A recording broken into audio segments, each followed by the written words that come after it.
ফরিদপুরের ভাঙ্গায় কলেজ ছাত্রী ও সাংবাদিক পরিচয়ে মাদক বহনের সময় দুই নারীকে আটক করেছে পুলিশ।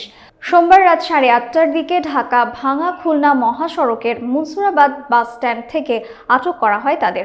ভাঙ্গা থেকে ওয়াহিদুজ্জামানের তথ্যচিত্রে বিস্তারিত।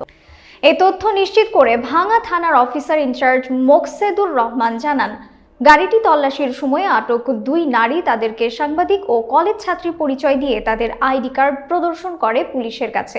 কিন্তু তাদের আচরণ সন্দেহজনক হওয়ায় গাড়ির মধ্যে তল্লাশি চালানোর পর গাঁজার কয়েকটি বান্ডেল পাওয়া যায়।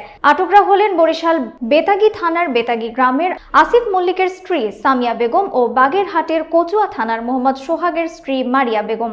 গাড়ির চালক পুলিশের উপস্থিতি টের পেয়ে পালিয়ে যায়। তিনি জানান, গাড়িটি তল্লাশি করার পর 15 কেজি গাঁজা, 3টি মোবাইল পাওয়া যায়। তাদের বিরুদ্ধে মাদক মামলার প্রস্তুতি নেওয়া হচ্ছে। আজ মঙ্গলবার ফরিদপুর কোর্টে তাদের প্রেরণ করা হবে।